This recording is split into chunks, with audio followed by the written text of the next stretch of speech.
Hey guys, welcome back to the channel. This is a story about what if Naruto creates his own sword style. Before I start, please support for more amazing content and do consider subscribing to my channel and share this video with your friends. This is written by Shaydewalker and link in description and support writer. Let's start the video. Naruto. Sage of the Broken Path. It was the day after Naruto's 10th birthday and Naruto was feeling dejected. Most people, however, wouldn't have noticed. Between a loud voice and fox-like smiles, it was amazing what people could miss. Still, for those that had actually bothered to get to know the short blonde, the difference was obvious. AM watched the last of the lunch crowd leave before she met her surrogate little brother's eyes as he finished his 7th bowl of ramen. "Want to talk about it?" she asked softly, her left eyebrow lifting towards her hairline inquisitively and a gentle smile gracing her features. Naruto hid a wince before giving a wide smile and reaching up to scratch the back of his head in embarrassment. "Oh, it's nothing AM-chan," he said with the fake smile still on his face, "I just had to spend all morning cleaning up my apartment." AM immediately felt her lips begin to turn into a frown before she clamped down on the expression.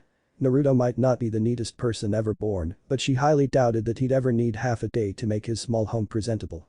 Which means, she thought viciously, that the villagers decided to vandalize the place last night. She bit back a sigh as the blonde dug into his 8th bowl of ramen. Life truly wasn't fair. An accident of birth and he's doomed to be the village's whipping boy for life. If the poor kid had been born even a day later. AM shook herself mentally as Naruto began to reach for his wallet to pay for his meal. "Not today, Naruto-kun," she said as he began to pull Ryo notes from his Gama-chan. The undersized blonde looked up at her, startled. It made her want to cry as she looked into his eyes and saw the fear in them. The poor kid was honestly expecting to be kicked out or assaulted. Days like this make me wish I was more like mom than dad. Her mother had been a chunin specializing in Fuinjutsu before her death and sometimes AM wished she'd had the chakra reserves to be admitted into Konoha's academy. It would be worth the trouble off being a ninja just to be able to beat the occasional idiot into intensive care at the hospital. "Did you really think I'd let you pay for your meal today? It's on the house. Happy belated birthday, Naruto-kun." The honest smile that slid across his features was well worth the cost of his meal in her humble opinion. "Thanks, AM-chan," Naruto said as he slipped off the stool and out through the curtain.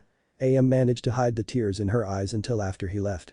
Ibraken path. For a moment Naruto struggled to keep from crying as he slipped out of the curtain and away from Ichiraku's ramen. For a second I really thought for just a second as he tried to pay for his meal, he'd seen one of the villagers glaring down at him instead of AM. Quickly wiping the corners of his eyes he made his decision, "I won't let them make me feel sad. I'll become Hokage and show them all." His decision once more made, Naruto headed for his favorite and usually uninhabited training ground. Tripping and almost running into a well-dressed woman that scowled at him before her nose shot into the air as she sneered at him. Naruto stuck his tongue out at her back before continuing on his self-appointed mission, entirely unaware that in almost every parallel dimension, he hadn't been able to catch himself in time. In those dimensions, he spent the rest of the day running from the mob of villagers out for his blood. In this one, Naruto ran as fast as he could through the village and out towards one of Konoha's most isolated training grounds, expecting to have the place to himself when he arrived. While he was still a minute away he could tell that that particular hope was in vain. There was at least one other ninja training in his favorite spot. The explosions were a good clue. For a moment, he was tempted to be annoyed. The pout had even started to form on his face before a thought struck him.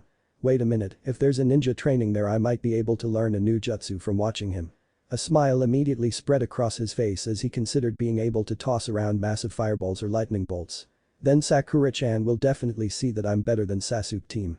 Naruto stepped into the woods and hurried towards the clearing just ahead, utilizing every bit of stealth skill he'd gained from outrunning ambush squads after his pranks to remain hidden.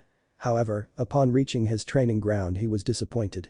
A ninja wearing a chunin vest was picking himself up off the ground, the fight clearly over. "Damn, Shin, you've gotten a lot better in the last month," he said as he slid a short straight-bladed sword into a sheath on his back. "I thought I had you with that Shunshin combo, but you weren't fooled at all, were you?"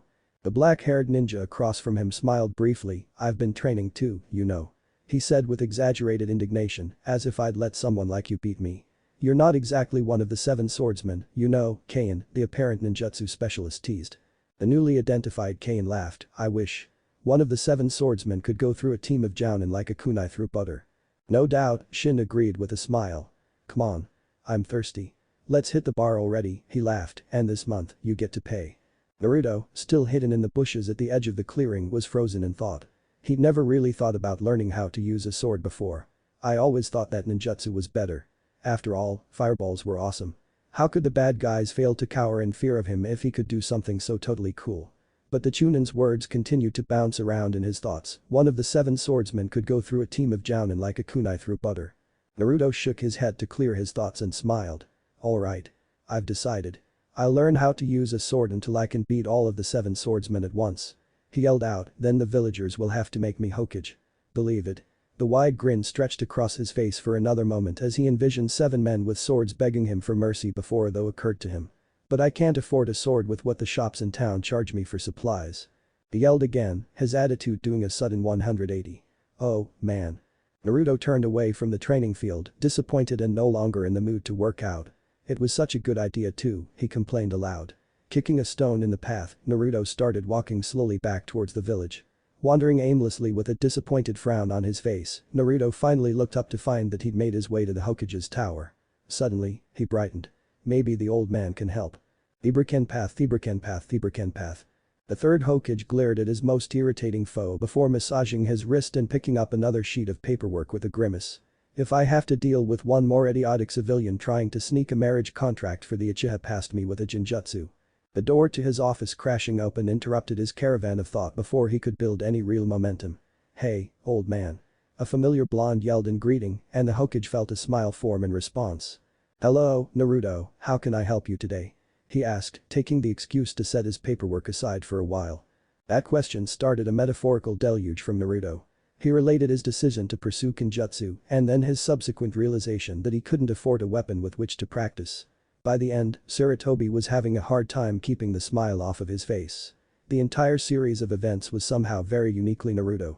Finally, the young blonde finished by asking, what should I do, old man? For a moment, the 3rd Hokage stopped to think. Konoha wasn't well known for experts in Kenjutsu, but there were a few that might be interested in taking on an apprentice.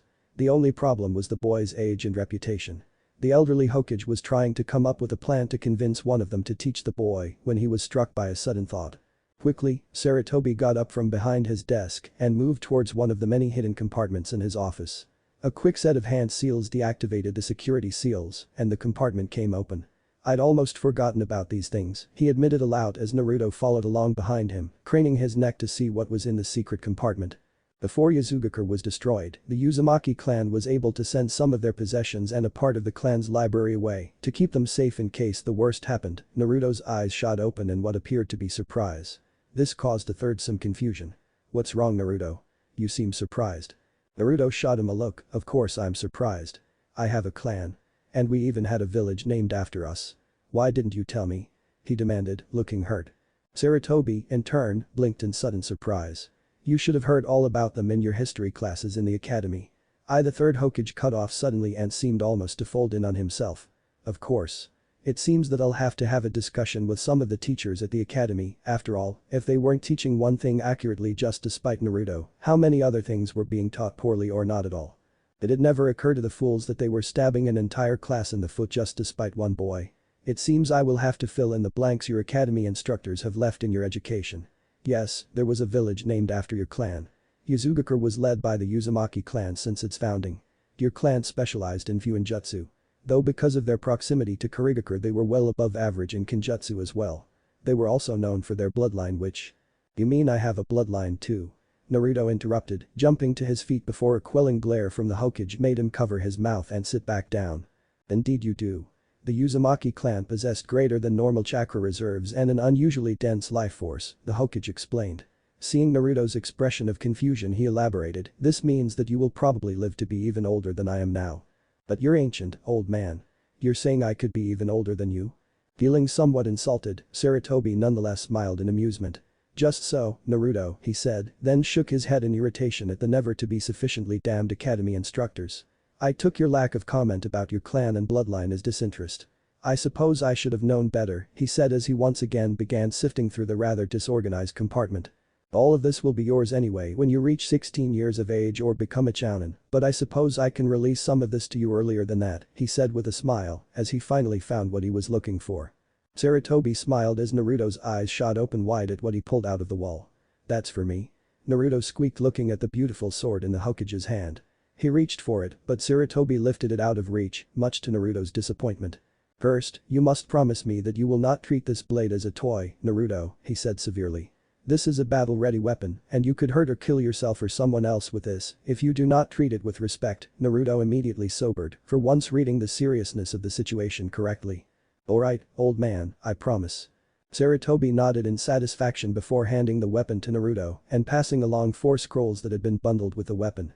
This blade would have been used by your mother if she had possessed a desire to learn Kenjutsu. Use it well, Naruto. It warmed the old Hokage's heart to see the look of happiness and gratitude in Naruto's eyes. Thanks a bunch, old ma. He hesitated for just a moment. I mean, Hokage-sama, he said with a very respectful bow, tears forming in his eyes. This means a lot to me. He seemed surprised when Sarutobi grasped him by his shoulders and drew him into a hug. Happy birthday, Naruto. Thibur-kenpath. It was all Naruto could do to get the door of his apartment unlocked. His hands were shaking so badly in anticipation that he almost dropped his key twice before he could get it into the lock. Finally, he succeeded in opening the door and rushed to drop the scrolls off on his table. For several moments all he did was look at the sword in his hands. The scabbard was coated with a lacquer a deep blue color, so dark it was almost black with a pattern of spirals and waves, done in an equally dark red. The tsuka was wrapped in dark blue silk and what appeared to be some sort of rough leather. All in all, the weapon was beautiful. Naruto reached out, intending to draw the blade, but hesitated before his hand could touch its hilt, the promise he'd given the Hokage briefly replaying itself in his memory. Regretfully, he placed the sword aside before opening the first of the scrolls that had come with the blade and began to read. To whoever is reading this message, he read aloud, if you aren't in Uzumaki, throw the scroll as hard as you can and run in the opposite direction. Our clan does not tolerate thieves. Naruto blinked at the scroll a couple of times before noting a seal just below the statement he just read. A security seal? He asked aloud, scratching the back of his head all the while. Why didn't they just put one of those blood seal things on it? So a thought cut him off in mid-sentence. Wait, the old man said they sent my mom these scrolls during a war. Naruto bit his lip. Pieces of an explanation were flitting around his head like butterflies, but they wouldn't quite come together. He pursed his lips before continuing to read, this time silently. If you're still reading instead of fleeing for your life, then I'll assume that you are the intended recipient. Kushina, I apologize for the lethality of the seal placed on this document, but I could not be certain that it would not be intercepted before it came into your hands. I pray that we will be able to hold until Konoha can arrive to provide assistance to us, but I doubt that such a thing will be possible. It seems we have done our work too well. No less than 3 other villages have allied against us and struck preemptively to destroy us before we could call to our allies for support. I'm afraid they are likely to succeed. With that belief in mind, I have sent you as much of our archives as I could on such short notice, along with the messenger seeking aid from Konoha. I pray you will make good use of them if what I fear comes to pass. The last object, though, is likely the one that will bring you the most sorrow. Your grandfather's blade, Akisum, is sealed along with the scrolls I sent you. I wish I had been able to tell you in person, but that would likely have been impossible in any case. It was only his skill and the courage of the team he led that allowed our clan and our village this slim chance of survival. Hopefully, this missive is premature, but I doubt that greatly. If things go as I expect, know this. All our love goes with you, Kushina-chan. It was my greatest joy to be your father. The letter was unsigned, but that made sense. His mother had doubtless known who it was from. For a few moments he let his mind wander, imagining what his life might have been like if he'd grown up as a member of a respected clan instead of a barely tolerated orphan before his natural good temper kicked back in. The last thing I want is to act like Sasuke team. Naturally, his eyes shifted to the sword on the table and he couldn't help but to reach out and trace one of the spirals on the sheath. He was tempted to move straight to the sword but resisted manfully as he opened the second scroll. This one too had a familiar seal at the top, though it did not give any warning to the person that opened it. Unrolling more of the scroll, Naruto arrived at the title and smiled widely as he read it. The Uzumaki clan High Kenjutsu. The honorable sword of the roaring tides. Naruto was practically giddy. My clan even had their own secret sword style. Awesome. He yelled, literally bouncing in the chair. It was all he could do not to start in on the scroll immediately before another thought occurred to him. What if there's something even more awesome in the other 2 scrolls? Immediately the blonde opened the next scroll. For a moment, he wilted a bit thinking it was a copy of the previous one before he noticed the words intermediate level tacked onto the end of the description. Alright. He yelled in excitement. There must be a lot of awesome techniques on these. I'll be an amazing swordsman in no time. He thought before moving on to the final scroll. It was when he read that title, though, that he truly began to salivate. The honorable sword of the roaring tides. Supplementary ninjutsu archive, he read aloud, his voice rising in pitch so that the last word was little more than a squeak. It's a whole scroll of ninjutsu and sword techniques that work together. Amazing. He managed to say before the urge to grab the sword and start training conquered his restraint. He was about to carelessly grab the sword and run off before he again remembered his promise to the old man and calmed down. Cautiously picking the weapon up, he again looked at it and spoke, "So, your name is Autumn Rain, huh?" For several more moments, Naruto simply traced the patterns before carefully drawing the blade from its sheath. His breath caught in his throat as he looked at the wave-like pattern of the steel that would, in another world, be called Damascene. Beautiful. It was the only word that did the sword justice. It was different than the weapon the ninja he'd observed earlier had used. For one, it was curved where the other's blade had been straight. For another, it's long. Naruto realized, too long, in fact. He laid the blade along the scabbard, and just as he'd expected, it was a good 2 inches longer than its sheath. Naruto stared in shock. "That's not possible," he stated accusingly as he pointed to a sword that even he knew was breaking the laws of physics. Experimentally, he sheathed the sword again just to be certain that it had, in fact, fit. When it once again slid into the sheath right up to the tsuba, Naruto just sat and stared for nearly a full minute. However, not even a weapon that refused to obey natural laws could dampen the blonde spirits for long. Instead, Naruto made a mental note to ask the old man Hokage about it the next time he saw him and immediately made for his favorite training field. "I'll prove I have what it takes to be Hokage one day. Believe it." Naruto. Sage of the Broken Path. Naruto had been so incredibly excited in the wake of the revelation of his clan, bloodline limit, training scrolls, and well, everything that had happened that he overlooked a serious point. Ugh. How am I supposed to train without a sparring partner? Naruto looked again at the scroll rolled out in front of him and reread the key phrase. It is important not only to practice kata but also to spar with another ninja to increase one's understanding of the techniques. It was frustrating to have come so far in such a short time, only to hit a roadblock like this. He could work on a technique for hours, but without someone to practice with, he couldn't know if he was making any progress at all. And that silent killing technique sounded so cool too. He whined aloud before picking up Akisam and his scrolls and starting off towards his apartment, thinking the whole time about how he could get someone to spar with. Sakura-chan will just think I'm asking her on another date and tell me no. Naruto admitted to himself. It wasn't an easy admission to make, either. Back before she'd met Ino, he and Sakura had been friends of a sort. However, while he'd tried to hold on to one of the few people to treat him kindly, she had become just another one of the popular girls in his class. Oh, and a Sasuke-obsessed fangirl. Couldn't forget that. Naruto shook his head to clear it. No. I will not turn into a breeding bastard like Sasuke team. Still, that was one of his classmates out. More thought ruled out Shikamaru. The Nara was too lazy to put in the effort. That, in turn, ruled out Choji by association, since it seemed like he and his best friend were tied together at the wrist or something. Kiba was also out. Even though the two had a mutual appreciation of pranks, none of the Inuzuka could stand to spend time with him in close quarters without staring and growling in the back of their throats. The rest of the class was readily eliminated because they were, to quote the class lacquer, troublesome in one way or another. In the end, he was down to only 2 options. Shino Aburam and Hinata Hyuga. Both were quiet and reserved, but Hinata seemed like the best person to ask for help. Since she has that fever so often, she probably doesn't get to train much. I could help her with training after the academy lets out on days when she's feeling well, and when she's not feeling well enough for training, she can help me practice the silent killing technique. After all, it seemed like a fair proposition to him, and since Hinata was so nice, it certainly couldn't hurt to ask. That decided, the remainder of the trip back to his apartment passed in relative happiness for the blonde. Unfortunately for Naruto's happiness and peace of mind, he'd read the section of the instructional scroll that dealt with the maintenance of swords. As he was using an old rag and some oil to clean the blade, he felt a sudden depression under his fingers. "What the?" he asked and looked down at the sword and removed the cloth, only to see something that had definitely not been there before.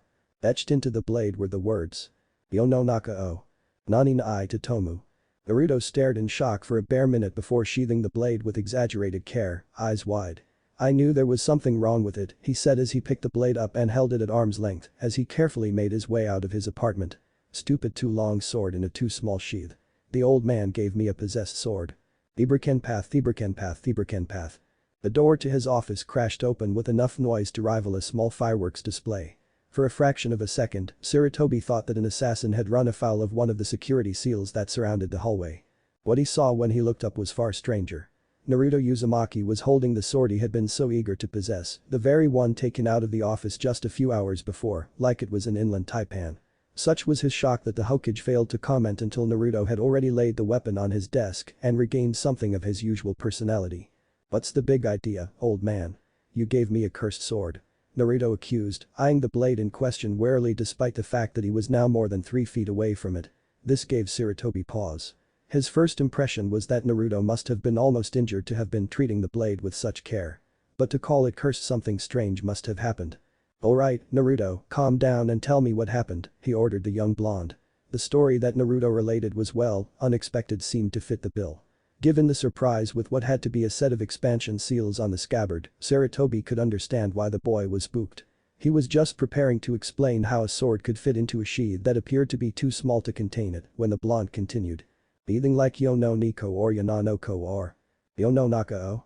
The third asked, his attention well and truly acquired. Yeah. That was it. Naruto yelled before suddenly turning suspicious, how do you know that? It's the first line of a rather well-known poem, Sarutobi explained as he picked up the sword and began to draw it from its sheath, already slipping into his teaching voice. He'd barely begun to draw the blade when his danger sense spiked. Unfortunately, by that time it was too late. Ibrakenpath, Ibrakenpath, Ibrakenpath. Naruto's eyes widened as a blast of what looked like chain lightning fried the Hokage's desk, and most of the wall behind the desk. His jaw was just falling open in shock when the Hokage burst into a cloud of smoke and was replaced by an equally fried-looking painting. Naruto turned his head to see the old man standing by the wall looking at his desk in shock. Shock, however, quickly turned into concern as he looked over at the blonde. Naruto, I need to know. Did you cut yourself on that blade? Even bleed on it from an open cut? The third asked, his eyes glittering with concern. No, Naruto responded, confused. Did you channel chakra into it? Or say your full name while holding it? The old man continued. Naruto had to stop and think for a moment before he answered, no. The Hokage stopped and thought carefully for several seconds. There are other ways of activating a truly cursed weapon, but the odds of you having accidentally triggered any of them are remote to say the least, he concluded aloud.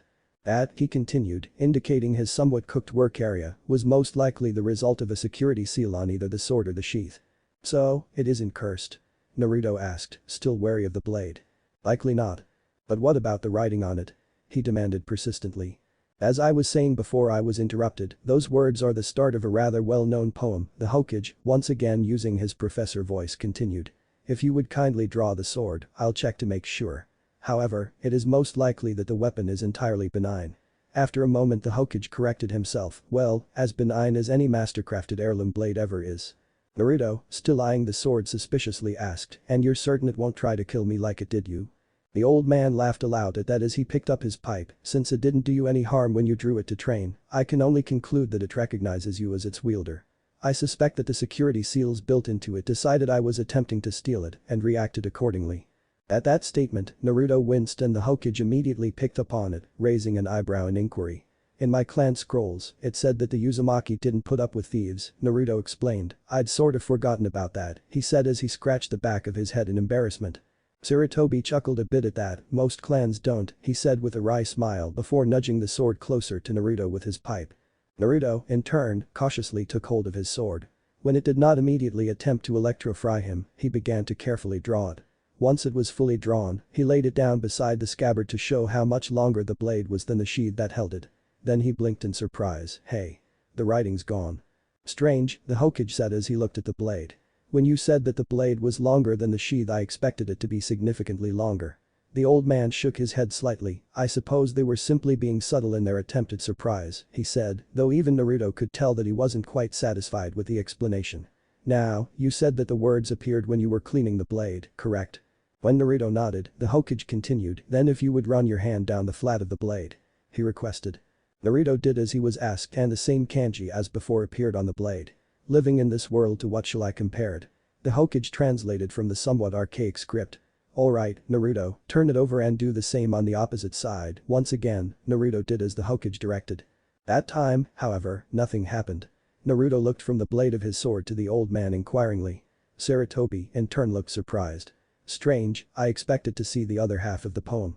Once again nervous, Naruto asked, so, is that a bad thing? The Hokage frowned in thought before answering. No, I don't believe so. For whatever reason they simply didn't put the other half of the poem on the blade. Perhaps it was part of a lock and key system within Whirlpool. Part of a way to access the clan secrets. I doubt we will ever know for certain. Suddenly disappointed at not being able to solve the mystery, Naruto nodded before perking up, so it's not cursed. Alright. he yelled before grabbing the sword, sheathing it, and taking off out the door, pausing only long enough to yell back a quick thanks old man. At the Hokage. Theberkenpath. Now that he knew that Akasum wasn't going to try and kill him, his enthusiasm for training had come back twofold. Since he'd already practiced with his new sword for the day, that meant jutsu practice. Quickly unrolling his family's techniques, he skipped a bit at the beginning and jumped down to read the title for the first entry, then seemed to almost collapse in on himself. "Aw, man.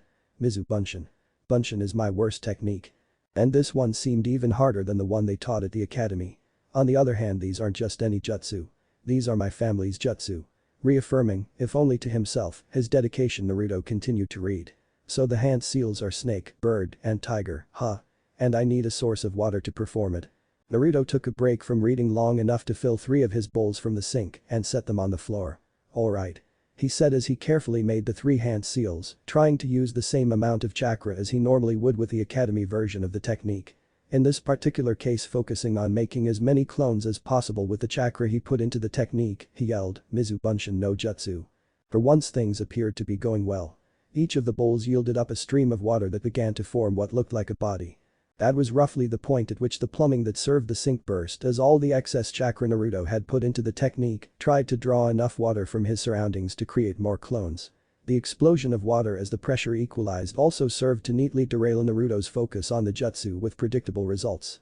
The suddenly soaked Naruto looked around his now soaking wet apartment almost blankly for a moment before glaring at the 3 inches of water on the floor and stomping off to get a mop. Theberkenpath. In the end, it had taken until after dark to finish the initial cleanup after his water clone disaster, so it wasn't until the next day that Naruto had a chance to practice the new technique again. "This time, I'll just use a stream," he grumbled, "should have thought of that the first time." On the other hand, he admitted to himself, "If I hadn't had that accident, I probably wouldn't have reread that section in the scroll." And the entry on the water clone had contained some interesting information that he'd managed to miss the first time he read it. "I can actually control these clones. That means I can have them watch me while I do kata so they can make sure my forms are right. It was just too bad that a clone that took too much damage would collapse back into water. If he'd actually been able to spar with his clones." Naruto shook the thought off. It would have been neat, but it wouldn't work, so there was no point acting like the bastard about it. Running through the hand seals again, he called out the technique.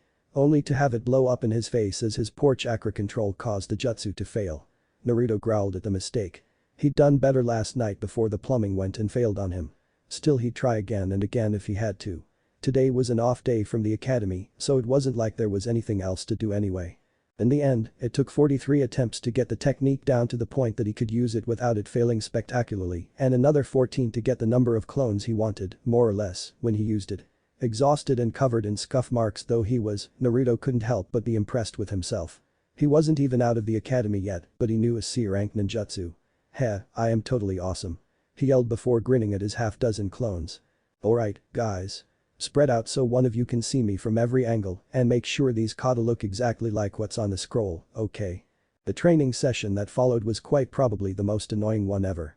It seemed every 10 seconds one of the clones would stop him and make a correction to his movements, and every 15 two or more of the clones would start arguing about the proper way of completing the form and have to pull out the scroll to decide who was right. Still, at the end of 3 hours, Naruto was able to go all the way through the first kata of his family's Kenjutsu style without the clones stopping him to correct a movement. Then, just to make sure, he ran through it 2 more times before calling it a night. As he finally settled down to sleep that night, he did so with an exhausted but satisfied smile on his face. Theberkenpath. By contrast, the next day at the academy was even harder to deal with than normal. Classes were boring and Taijutsu was worse than that. Getting beaten was never fun, but it hurt more after learning so much the day before. Since no jutsu were allowed in sparring, he couldn't use his new C-rank jutsu to gain an advantage, and since weapons weren't allowed, he couldn't use any of what he'd started learning the day before about his family's Kenjutsu style. As a result, he got humiliated by Kiba, who wasn't restricted by a weapon requirement in his family's style. The fact that Kiba was honestly better than him at Taijutsu, for the moment at least, didn't help the matter. In fact, in his rush to leave after his classes were over for the day, he nearly forgot to talk to Hinata. Fortunately, the pale-eyed girl was still around when he went looking for her. "Hey Hinata," he said exuberantly when he doubled back and found her exiting their classroom. Almost immediately he noticed that the Hyuga's face was very red. "Oh, are you not feeling well, Hinata?" The pale-eyed girl swallowed heavily before responding haltingly, and no and Naruto, I'm alright. Naruto gave her a concerned look for a moment before asking, are you sure? At her hurried nod he continued, well, I was wondering if you would like to help me with some training after class, he said while scratching at the back of his head nervously, his eyes nearly squinted shut in a nervous grin. A sudden thumping sound a few seconds later had him opening his eyes, only to find that Hinata had passed out. Quickly moving to her side, he dropped to his knees and began to try to check her temperature and shake her awake all at the same time. However, before he could do much more than determine that she was still alive, the door to the classroom opened and a red-eyed Kunoichi stepped into the room. Naruto. Sage of the Broken Path. Kurenai Yuuhi was running late. Normally she would have been at the academy and waiting for her charge to finish classes for the day. Today, however, had not been a normal day. For a moment, her thoughts slipped back to what she'd seen in the last few hours, and she shuddered. She considered herself a well-experienced chunin. In a year or two she could probably qualify for jounin.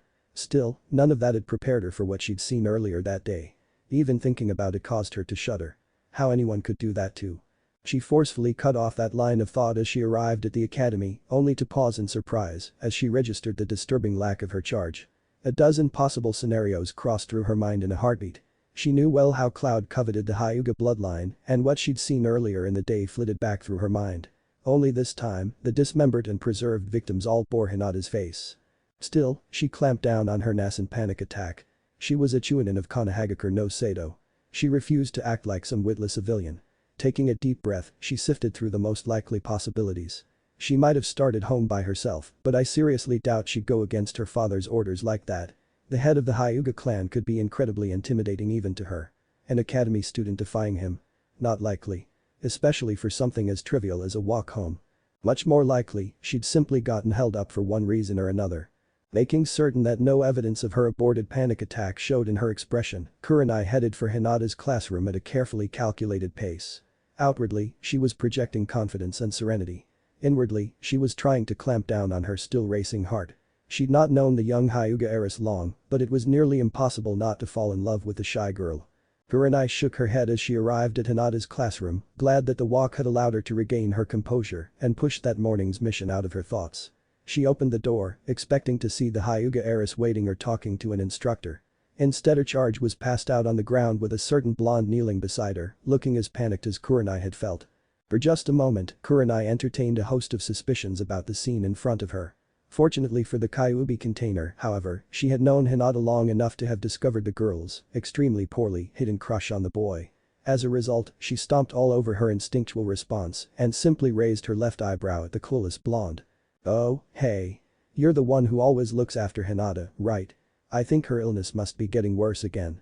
The entirely oblivious boy exclaimed in concern. Kurenai could only shake her head in disbelief. When Naruto noticed her lack of concern his brow furrowed, hey. She could be really sick if she passed out like this. He may be as thick as stone, but at least his heart is in the right place. That was, unfortunately, better than the girl's own father. She's not sick, Naruto. Oh, the blonde said uncertainly, then what's wrong with her? Kurenai did her best to smother a smile, if I have to tell you, you're probably not capable of understanding yet. Knowing he'd been insulted, Naruto prepared to respond in kind, but the Jinjutsu specialist didn't give him the chance. What were you discussing before Hinata passed out? She asked as she pulled some smelling salts out of her white wrap. This handily distracted Naruto and refocused his attention on the recovering Hinata. It was weird. She seemed fine until I asked her if she'd like to join me after class for some extra training. Hearing a small eep sound, Naruto looked down just in time to see the newly conscious Hinata pass out once more. See. Thibrekenpath. Naruto looked over again just to make sure the pale-eyed girl was still conscious. It was a relief to find out that she wasn't sick, but on the other hand, it was odd how she kept passing out all the time. Shaking his head a bit to clear his thoughts, Naruto turned back to the red-eyed woman who always picked Hinata up after classes at the academy let out when something occurred to him. Oh, I probably should have asked you about it too anyway, he said rubbing the back of his head. I guess I just wasn't thinking, he trailed off, realizing he didn't know the woman's name. Noticing his embarrassment, she smiled a bit at him and introduced herself, Kurenai Yuuhi, I'm a chunin. It's one of my ongoing missions to make sure Hinata makes it to and from the academy safely. Naruto, still being somewhat naive, immediately made an intuitive jump that, while technically correct, was arrived at for all the wrong reasons. You mean Hinata's like a princess? he asked, assuming that only someone really important would have a ninja, a Chunin of the Leaf no less, permanently assigned to her just to make sure that she got to school every day. Kurenai nodded while Hinata's whole head turned red. For a moment Naruto was worried that she was going to pass out again, but somehow she managed not to. She's the heir to Hiashi Hyuga, the head of the Hyuga clan. Thanks to their Dojutsu they're one of the most important clans in the village. Naruto nodded his understanding before another thought struck him. Oh, he said as his shoulders fell, then you've probably got way too much to do to spend time training with me, huh? He asked, momentarily letting his disappointment show before giving both of them one of his trademark foxy smiles. I understand. I'm sorry to have be.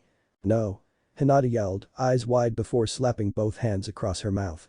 I am mean, I'd really like to train with you. She said, looking at Kurenai pleadingly. Kurenai winced just a bit, but Naruto still noticed. He really looked at Hinata for a long moment before nodding almost absently. She's definitely serious, he decided, but her bodyguard seems worried. I wonder then something occurred to him. If she was that important to her clan, she probably had to train hard to learn all the secret clan techniques just like he had to. She, on the other hand, had a whole clan to help her. He blinked, maybe. He looked up and met Kurenai's red eyes trying to convey his sincerity to her. I don't want to hurt Hinata's training in the Hyuga clan techniques, he said seriously, but I would still be taking time away from her own training, and what a clever prank they were pulling letting everyone think that Hinata was sick all the time. Must be a really good way to keep people from knowing how strong she really is. After all, the best pranks kept people guessing even after they were finished. But that thought a small smile stole over his face as he continued, so since I'm taking time away from her studies, it'd only be fair to teach her some of my clan's techniques in exchange. After all, he was always on the lookout for awesome new jutsu. Why wouldn't Hinata's clan be too? On the other hand, the Chunin's shocked look seemed to suggest that his offer was definitely out of the ordinary. As did the sudden thud of Hinata once again passing out. Ibrakenpath. Kurenai's thought process came to a complete stop. That's impossible, was the first thought to go through her head, but it was quickly ignored. Impossible or not, the blonde wasn't casually cruel like some children his age could be. He wouldn't use Hinata's crush as a weapon against her. For that matter I doubt he's even capable of that sort of casual cruelty. Despite popular opinion from the civilians and even some shinobi who really ought to have known better, it was obvious the kid didn't have a mean bone in his body. Which was fortunate. For him. If he'd been teasing Hinata with what she wanted most only to laugh in her face, I'd have given him a lobotomy. The kid looked nervously from her to Hinata and back, did I say something wrong? Kurenai pinched the bridge of her nose and shook her head. He has no idea. And of course he wouldn't, it was common knowledge that he'd grown up alone, since the Hokage couldn't trust anyone to care for him without trying to kill him. There was no way he'd know the unspoken code of conduct between Konoha's great clans. Giving the kid an amused look, she took mercy on him and explained. You just ask her to marry you. The kid's jaw seemed almost to come unhinged, it dropped so far open. What? He demanded, eyes wide. The only way to learn clan techniques in Konoha is to become part of the clan, Kurenai continued just before another thought occurred to her. Just what clan are you the heir of? The Uzumaki clan, he said. His tone clearly adding the unspoken idiot to the end of his statement. Then Kurenai suddenly found herself sitting while she stared at him. Like everyone who studied history, she knew of the Uzumaki. As one historian had so pithily stated, what does not kill an Uzumaki immediately tends not to kill him at all. No wonder the brat had survived all the people that were out to kill him. Poison would be all but useless, and even physical wounds would heal more quickly than most. But your hair's blonde. She all but yelled. Naruto just looked at her, confused. Uzumaki had red hair. Always. Well I don't, he said as he scowled at her, and the old man gave me some of my clan scrolls, and the security seals on my sword didn't try to kill me like they did him either. Which served to remind her of two of the other salient points of the discussion. The Uzumaki had favored both sealing and swordsmanship. And if the Hokage had given Naruto some of the clan secrets. He needs someone to work with him. Someone he trusts. On the one hand it was quite flattering to her and to her charge that he was willing to approach them with this. On the other hand indeed. As far as she knew, there was nothing in the written or unwritten traditions to cover the situation Naruto was in. It was especially troubling given that the girl he had chosen to ask was the heiress of another clan. Kurenai was opening her mouth to explain just how and why what he wanted was impossible when Hinata woke up. Kurenai took one look at her eyes and her mouth drifted closed again. I have to do something. The only problem was deciding what to do. Trying to ignore the blonde's offer or downplaying it was not an option. She might not have known Hinata long, but even she could tell that the traditional Hyuga clan techniques were not well matched for the girl's build and temperament. The gentle fist style practiced by the Hyuga was what was colloquially referred to as an earth lightning style. It required solid footing and a firm stance and was a speed-based style rather than a strength-based fire style. On paper, it sounded like a good style for a kunoichi to learn, given that it helped compensate for a male's unfair advantage in upper body strength. In reality, Hinata, by both temperament and build, was far more suited for a water-air style that emphasized evasion and counterattack instead of the gentle fists deflection or blocking and direct assault. The Hyuga elders, however, would never have acceded to teaching the heiress of the clan anything but the clan's traditional style. So, she considered, her clan has made itself part of the problem. She'd known that for quite a while. For having the all-seeing eyes the Byakugan provided, the main branch of the Hyuga clan seemed to be quite blind to some things. How can I use that? The thought caught Kurenai by surprise.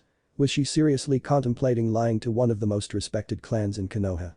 Can't lie to a Hyuga. Especially can't lie to a Jounin. Their observation training means that they'll pick it up. Have to lie by telling the truth. So, yes, she was planning on deliberately misleading the Hyuga.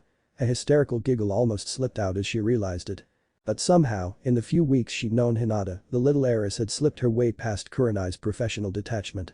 Once again, she saw those dead children from Orochimaru's once hidden lab, and again they had Hinata's face, but this time she could feel the accusation from them. I died because you didn't help me, I died because I wasn't prepared. Even beyond that, it was obviously what she wanted. And Kurenai found that she couldn't ignore the needs of these two children. Why not use two problems to solve each other? Alright, Kurenai said as she cleared those thoughts from her mind with prejudice, I'll help. Thieberkenpath. Perhaps I should have worded that differently. Kurenai considered as she massaged the bridge of her nose. Bad enough that Hinata had gone an almost fluorescent red and passed out again, but Naruto had somehow translated I'll help into, you'll be Hokage by next week. It was irritating. Before she could even start on a plan to mislead the head of the Hyuga clan without actually lying to him, she'd had to pull both of the academy students aside to explain the broad strokes of what would have to happen. And who the hell would have thought that convincing Naruto that he couldn't be seen to make huge strides overnight in his classes, hell, that there might not be any sudden enormous improvement at all, would be the easy part. Of course, most of the trouble with Hinata had stemmed from her inability to remain conscious for more than a minute at a time. All it took was one thought that what she was doing could technically, sort of be considered as a de facto form of marriage to her crush, and she was out like a light. It probably also hadn't helped that her only idea for a cover for why they were late returning from the academy was for Hinata to have to ask her questions about feminine issues. Why is it always the quiet ones? She considered as she remembered Hinata's glances and subsequent nosebleed after it departing Naruto when the topic had first come up. That it necessitated an explanation that she was not in fact proposing a how-to session, but more a series of questions that a young girl without a mother might ask an older female that she respected. That had, in turn, devolved into an actual discussion of the issues in question because Hinata was far too shy to have actually asked anyone before. Of course, the Hyuga that had showed up during the discussion looking for them would serve as a credible source if the girl's father wanted confirmation. The fact that their talk had been interrupted would also cover for any spontaneous blushing Hinata happened to exhibit for the rest of the day or the week. After all, everyone knows that Hinata is terminally shy. Embarrassment afterwards would be perfectly normal. Or that, at least, was the theory. It wouldn't matter at all if she couldn't blow smoke up Hiyashi's ass convincingly enough. And now I'm channeling Anko. Perfect. She thought just as the doors to the Hyuga clan leader's study were opened by a member of the branch house. The normal and customary niceties were surprisingly brief. A bare minute into the conversation Hiyashi came to the point. I understand that you have a proposal concerning Hinata. He asked, eyes drilling into hers. It took all her control not to do something incriminating. Why did I think this was a good idea again? Yes, sir, she said in a carefully controlled tone. For a moment, he simply stared at her before turning around and motioning her to follow. Hiyashi took a seat behind his desk before offering her a seat. Frankly, that was more respect than she'd expected him to show her. On the other hand. Before you begin, the head of the Hyuga clan said unexpectedly, I must admit I owe you my gratitude. That you were willing to fill the deficiencies in Hinata's education earlier today is appreciated by the Hyuga clan, he continued, only barely inclining his head. On the surface it seemed like the typical response of a grateful but reserved father. His last sentence, however, gave it away. Doesn't give a damn that Hinata might have been scared or that she might have been embarrassed. All he cares about is that her ignorance might have embarrassed the clan. And once again it was all she could do not to react. Especially when it occurred to her that she could use this. It was no trouble, Hyuga-sama.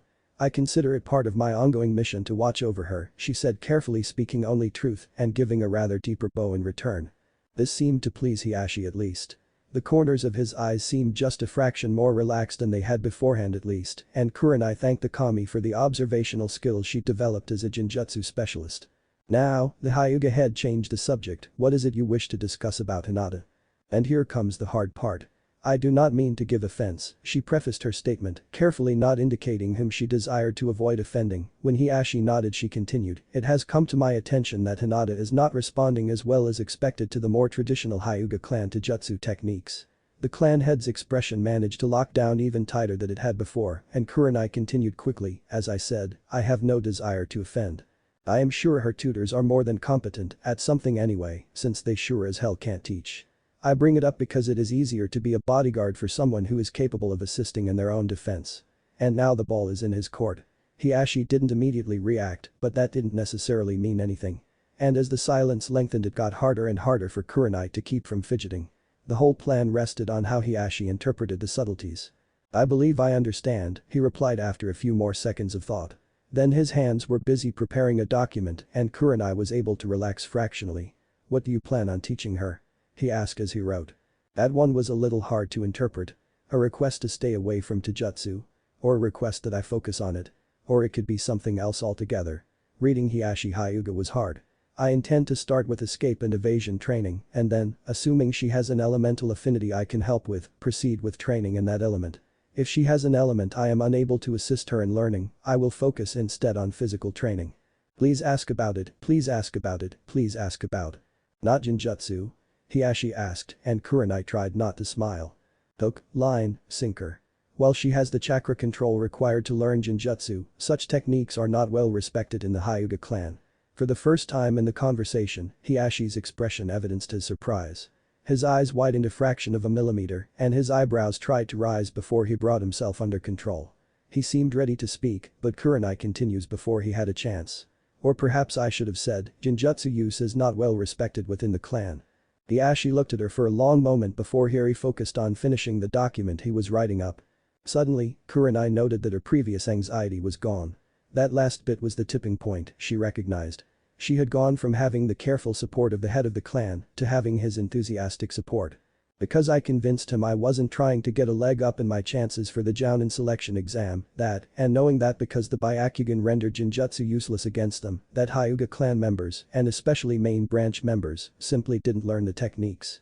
They might respect outsiders for their specialty, but they would never respect a member of the clan for the ability. Hiashi finished the document he'd been working on and pulsed his chakra to dry the ink before handing it to her. Take this to the family dojo and give it to Hinata-sensei. He will know not to expect her for several hours after the academy and he will cancel her morning lessons on the weekends so that you will have time to teach her, he said. Kurenai bowed respectfully. Thank you for the opportunity, she said and turned away. As she began to open the door, however, the Hyuga clan head spoke once more. Thank you, he said, and suddenly Kurenai realized that she was seeing Hiashi Hyuga. Father, and not Hiashi Hyuga. Clan head, as he returned her bow. Naruto watched as his teacher's eyes squinted shut and the thrust that he thought was going to win him the match slid just to the side of Kurenai's throat. Mentally cursing himself he pulled Akasam back into a defensive posture even as the recently promoted Jounin counterattacked with her own Kodachi.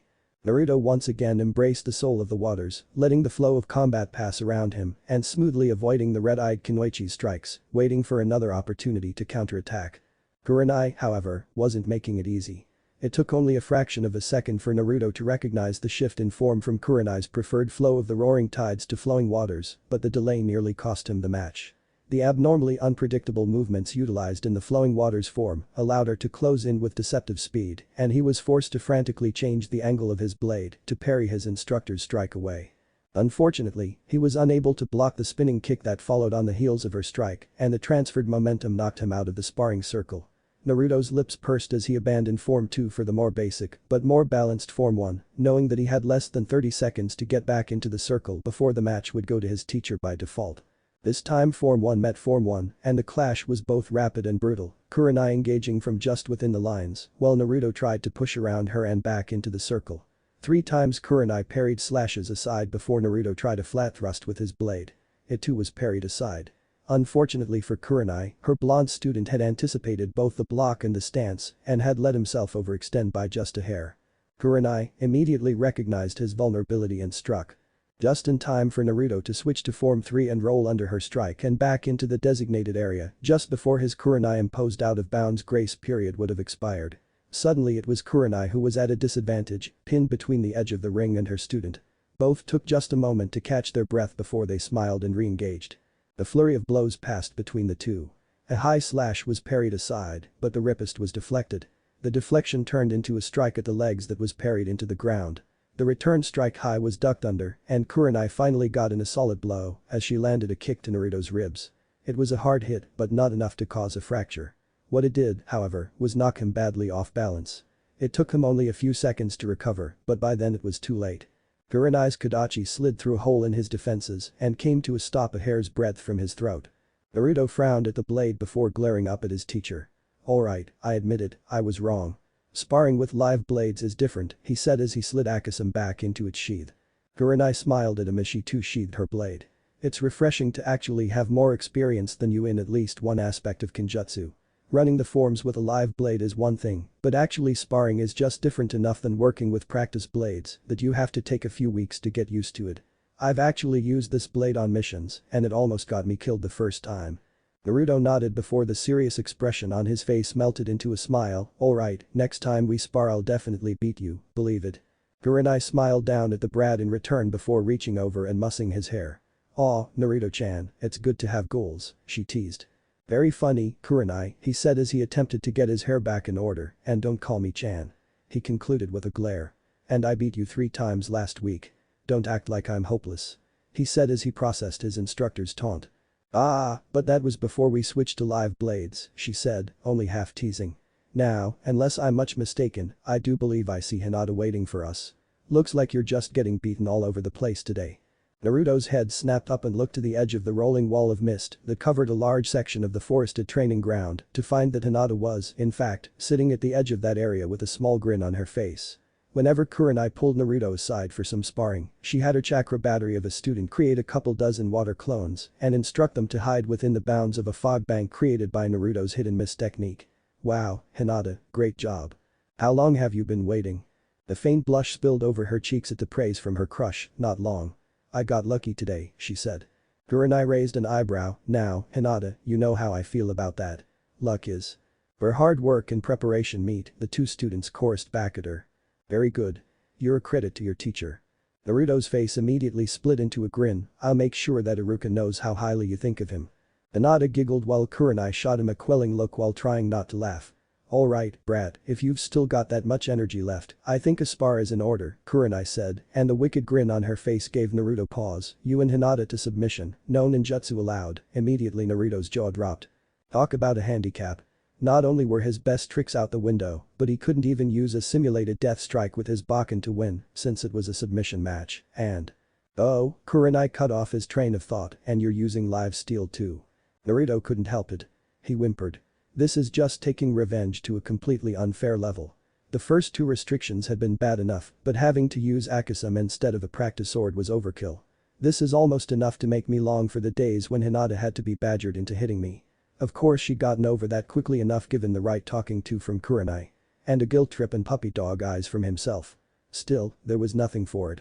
Taking a careful stance he prepared for a pretty serious ass kicking from his best friend. Heck, even Hinata looks like she feels guilty for having such a huge handicap. On the other hand, she didn't look guilty enough to go easy on him. Sometimes training sucks. Thibrekenpath. Kurenai stood back and watched 2 of her students spar with an impassive look on her face. As she observed, she took a few moments to mentally review her spar with Naruto and had to suppress the desire to shake her head in appreciation. Even for an Uzumaki, his progress is astounding. She'd been working with the blonde brat for a year and a half. A kid who was supposedly the dead last of his class. And despite the fact that she had the advantages of reach, strength, speed, and mass on him, he was still winning more than 3/4 of their spars. And at this rate, she considered remembering just how close the previous match had been, despite the fact that he'd never used a live blade against anything other than clones, he'll have fully compensated for using Akasam within the month. And it wasn't like she was a slouch either. In the last stage of the Jounin exam that had resulted in her promotion, she'd been evaluated by Yugao, one of the village's Anbu and an acknowledged master of Kenjutsu. She'd found out after the fact that most of the examiners had thought she'd go down in less than a minute. It was not an unrealistic expectation given that she hadn't evidenced any skill with a blade when she passed the Chunin exams, nor had she sought out any formal instruction from a master since. In their position she would likely have suspected that she was trying to pad her resume as well. And I'd have lost money right along with them, she thought, remembering the size of the pot Anko had won when she lasted almost half an hour against her opponent. And the share of that pot she'd gotten from the special jounin afterwards. Still, the proprietary style of the Uzumaki had quite a bit to do with that victory. And even now, the only thing that had let her keep pace with the unholy terror was the fact that she knew his style every bit as well as he did. And he still managed to surprise me and nearly win the match twice. If all the kid's ancestors had shared his potential, she could definitely understand why it had taken such outrageous odds to defeat them at the start of the Second War. Returning her full attention to the match in front of her, the recently promoted jounin concealed a wince at a particularly nasty Juken strike and found it easier to do than she had more than a year and a half previously. Normally anymore it wasn't even an effort. The reason for today's exception was the rumors she'd heard recently. Specifically, the rumor that the Hyuga elders are less than pleased that the heir of the clan is spending so much time away from the clan for her training. The fact that she was in contention for the coveted position of Rookie of the Year at the academy was either unimportant to them or offensive, since she obviously wasn't learning the skills she was using for her rank at home, despite the coup they would score to have one of their own hold the position 2 years in a row. Even so, the most recent rumor she'd heard was that certain offended elders intended to press the point. So, despite what Naruto thought, the one-sided massacre she was witnessing was not simply a case of her venting her spleen at him. First, Hinata needed a boost to her confidence. Second, Naruto really did need to get used to wielding live steel. Third, Hinata needs to remember the discussion the blonde blunder had with her right after we started training. Thieberkenpath. For the third time in a row, Hinata lost the practice bar within 30 seconds. Though, Kurenai considered, lost really isn't the word. To lose she'd first have to be participating. And she wasn't. Whether it was her crushing shyness or something else entirely, she was barely moving. By this time it was bad enough that even Naruto, he whose skull is denser than iron, appeared to have noticed. And it seemed to have pissed him off. Almost instinctively, Kurenai moved to intervene, but a few moments later her rational mind reasserted itself. Let's see what he has to say before I cut him off at the knees. Fists clenched and head down, Naruto stood in front of a visibly terrified Hinata for several moments, unmoving. When he did look up, Hinata flinched at the sudden movement. Do you think I'm that weak? He demanded, tears visible in his eyes. Hinata's jaw dropped open and she moved to try and answer, but the blonde trampled all over whatever she'd intended to say. Am I so pathetic that you won't even spar with me seriously? This time he did give her time to answer, but she was so dumbfounded by what he'd said that she simply stood there with her mouth hanging open. Naruto, of course, completely misinterpreted what her expression meant. Fine. He more than half yelled at her as he turned away, if I'm so worthless, I won't bother you anymore then. I'll train by myself until I'm strong. Once again, Kurenai, who had been preparing to intervene, stomped on the impulse as a frantically babbling Hinata tackled her training partner from behind, herself on the verge of sobbing and for once forgetting to stutter. I'm sorry, I didn't mean to. She apologized as she desperately hugged the startled blonde. You're not weak at all. I'm the one who's weak. I can't even win a spar against my little sister, she admitted before breaking down into despairing sobs. I'm useless. I can't even help you like I want to. And this time it was Naruto who cut Hinata off. You're not weak. Just last week you beat 3 of the other Kunoichi in sparring. You even beat Ino and she's right at the top of the class. Hinata, shocked by the way that Naruto's attitude had spun about 180 degrees in his defense of her, spoke before her brain-mouth filter could switch itself back on. Because they were mean to you, she admitted before her eyes widened and her hands leapt from her grip on the blonde to cross themselves over her mouth. For a long moment there was silence between them. Hinata terminally embarrassed and Naruto's jaw moving without any sounds coming out. Kurenai remembered that day, though she hadn't realized just what had prompted the savage beating she'd heard being discussed when she'd arrived to pick Hinata up. Figures, she won't lift a finger to make things easier for herself, but when someone makes fun of Naruto, she's all over them like a mother Konoha forest grizzly, defending her only cub. Deciding to intervene before the situation could become any more awkward, Kurenai realized that Naruto had, in fact, given her an excellent opening to perhaps solve the problem once and for all. Hinata, she said, and the 2 preteens, reminded that someone else was present, jumped apart like scalded cats. Not fighting Naruto at your full strength and ability is doing both of you a disservice, she said, making the reprimand as mild as she thought she could get away with. If you don't try your hardest then neither of you are going to learn anything from the lesson. In fact, it would be even worse than that, because Naruto would come to think he's stronger than he is. When he someday came up against a stronger opponent, he'd be overconfident and likely get injured or worse. Seeing the stricken look in Hinata's eyes, Kurenai did her best to drive the point home. That aside, as Naruto observed earlier, not fighting him at your full strength could also be interpreted as disrespect for his abilities and his ability to learn. Hinata looked at her feet and her shoulders slumped as she mumbled an obviously heartfelt sorry, and for a moment Kurenai was afraid she'd come down too hard on the girl's fragile ego. But then Naruto was there with a hug that drew a surprised meep. From the Hyuga, no problem. I understand. You didn't mean it like I thought. I'm sorry for not understanding why you weren't going all out. Then a shy smile, a real smile, Kurenai noted, stole across his features as he asked, friends. Hinata nodded and smiled in return. And then promptly realized her position and passed out. Thibrekenpath. Kurenai repressed a smile at the memory and shook her head minutely as she concentrated once more on the present. For all that Hinata had come out of her shell around her impromptu team, she still could not seem to bring herself to do so around her family. That was what the Hyuga elders were most likely counting on. Once again, if only in the privacy of her own thoughts, Kurenai recited the best piece of advice she'd ever received, the one that had set her on the path towards being a Genjutsu master. If, for even one instant, you come to suspect that you are doing what your enemy expects you to do, stop. And do something else. Kurenai's expression slid into what might charitably have been called a smile. I wonder how big a wrench I can throw into those assholes' plans. Hinata walked carefully back towards her clan house deep in thought. What Kurenai had told her after her spar with Naruto was not precisely surprising, but it was still unexpected. Pride, she decided finally, it all comes down to my family's pride. And despite whatever rationalization the elders had come up with, the fact that she was in contention for the position of Rookie of the Year without being instructed solely or even primarily by members of her clan was stomping all over her clan's idiotic irrational self-importance. Ultimately, however, the reasons were less important than the fact that she was going to have to deal with the consequences of what Naruto called the old fogies and their dissatisfaction. Hinata closed her eyes and took a deep breath, trying to anticipate what the elders would do to try and put her in her place. Pitting me against an adult of the clan would be meaningless.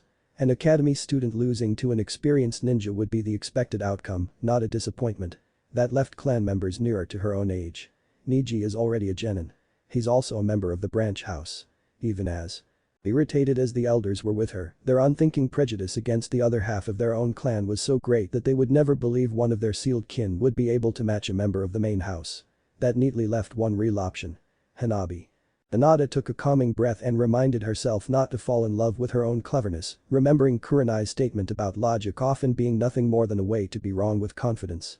On the other hand, given the way Kurenai had set up her latest spar, it seemed like her teacher had reached the same conclusion.